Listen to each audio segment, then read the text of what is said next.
tracking global corruption and threats that undermine our security. This is the Muckrakers on today's News Talk, TNT.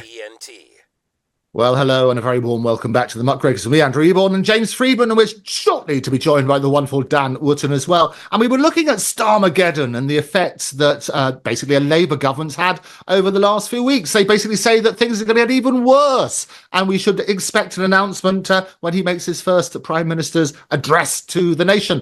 And we were just talking before the break about the winter fuel basically being abolished for some pensioners and the terrible devastation that's going to have for some, the heating versus eating, and because people are just not going to be able to afford it. So that will need to be revisited, and we'll continue talking about that. The other thing which has dominated the news is two-tier here, and how basically there seems to be two different justice systems depending on what you're talking about. So freedom of speech seems to have been compromised, but people who are rioting in certain situations get shoved in jail very, very quickly.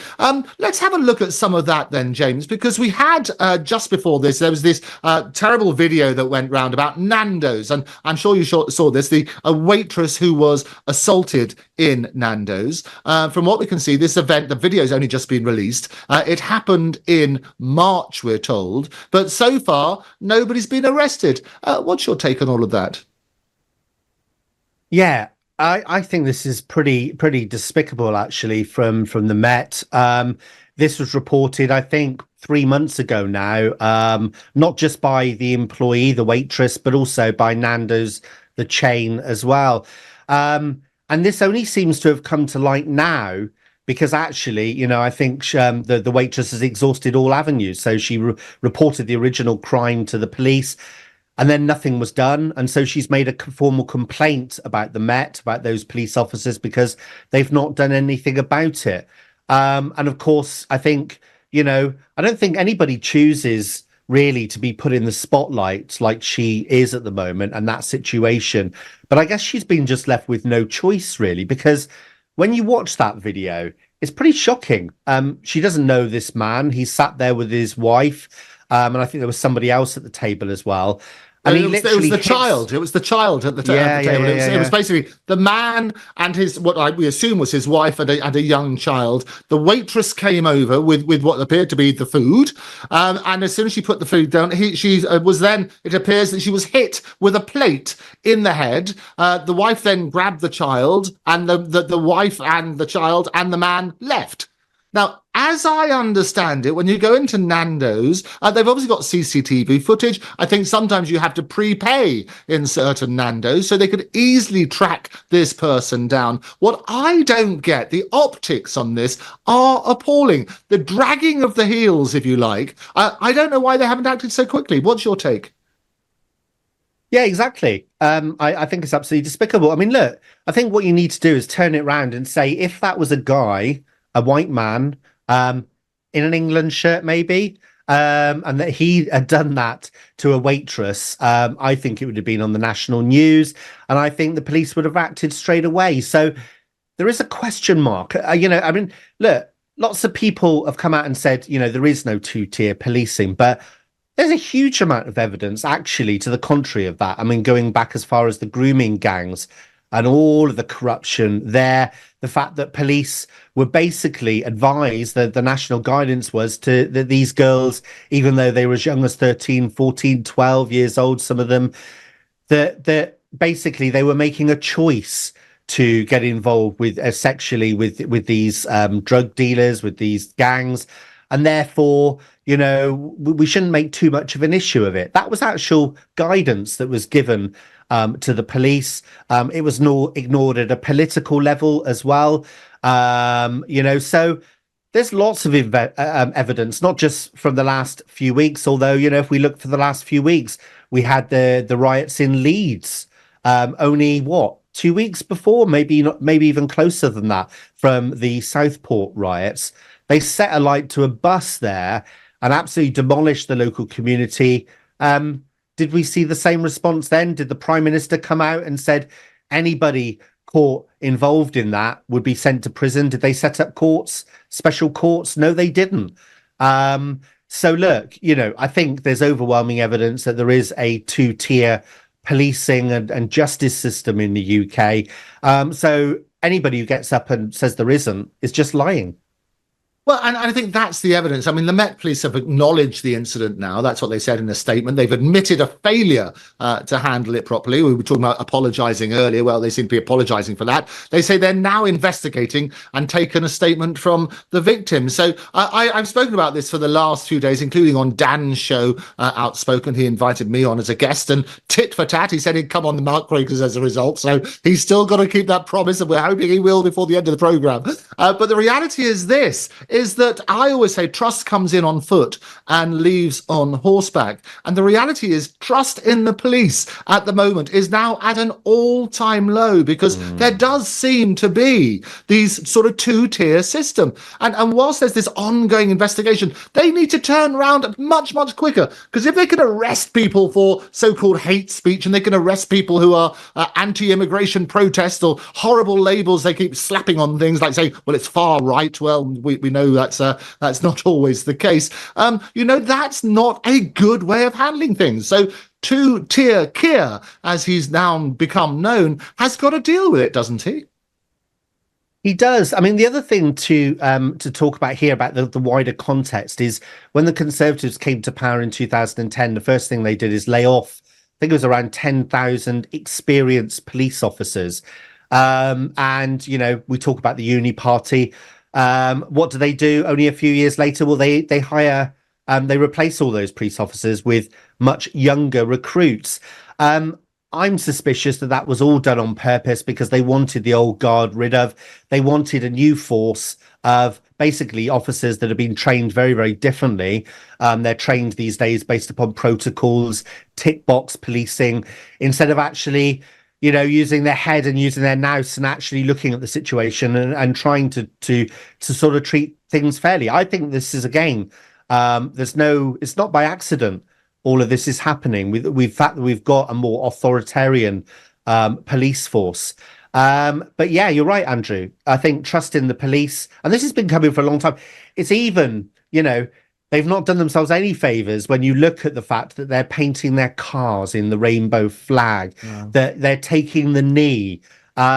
These are political movements. The police, I think, has been politicized over the past, particularly over the past decade. We've seen the introduction of police and crime commissioners, again, a move towards politicization of the police. I think that is the problem that we've got in the UK right now, is the police are they're not independent of politics. They are politicized themselves.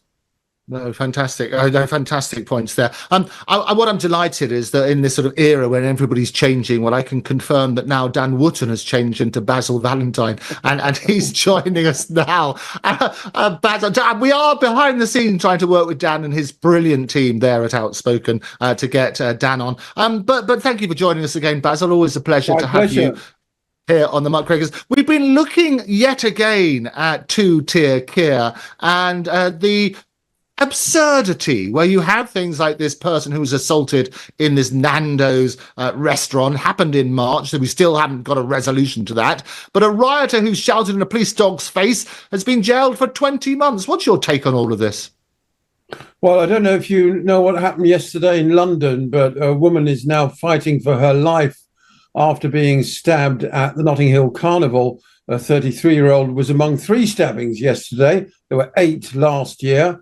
Another 29-year-old man is also in hospital with non-life-threatening injuries, and a 24-year-old man whose condition has yet to be confirmed. The 32-year-old woman was with her young child. Now, with respect to two-tier policing, former Chief Inspector Mike Neville has said that he regards the Notting Hill Carnival as the ultimate example of two-tier policing, alleging that officers are hesitant to make arrests for fear of being called racist, of course, because the attendees at the Notting Hill Carnival are primarily of Afro-Caribbean descent. Branding the carnival the ultimate in two-tier policing, Mike Neville said, if the behaviour of the Notting Hill Carnival was replicated at football matches or any other event, it would be banned.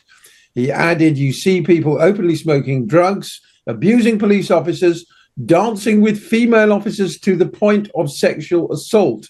And that's quite apart from the stabbings, of course. I challenge anybody to do the same thing on their way to a Millwall football match. So, the violence at Notting Hill Carnival is serial. It's annual. I used to go many years ago. I went a couple of times. Personally, I found the mood dreadful, the crowds threatening, and I would steer well clear of the place these days. But is it an example of two-tier policing? Well, of course, we saw with the grooming gangs in the north, and I absolutely do not want to be giving any fuel to the likes of Tommy Robinson and his cronies. But the simple fact is that the authorities were reluctant to act for fear of being called racist because the perpetrators were Muslim. And it is the same case in Britain. People talk about young black men being far more likely to be stopped and searched. The simple fact is that the vast majority of these stabbings in London are committed by young black men. That's a fact. Nobody likes to talk about it, but it's a fact.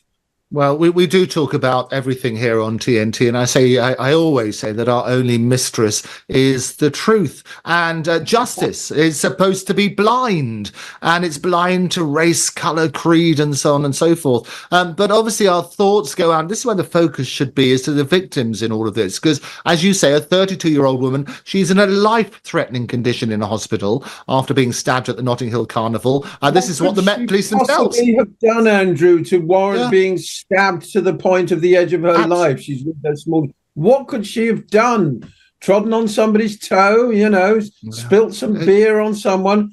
I mean, there's a culture problem. This is again another thing people don't want to accept. There's a culture problem with large sections of what is now the black British community who see resort to violence not as a last resort, but as a first resort. Again, people don't want to talk about that or even think about it. Well, we're going to continue shining a spotlight on it because, as I say, sunlight is the best disinfectant. We need to do that here on TNT. We are the home of free speech, and we're calling it out because it's the truth. That's our only thing. That's our only mistress, as we say. And the force also said it was aware of 3 stabbings, not just this poor lady in hospital, but there was also a 29-year-old man in hospital with non-life-threatening injuries, and a 24-year-old man who was also stabbed, whose condition has not yet been confirmed.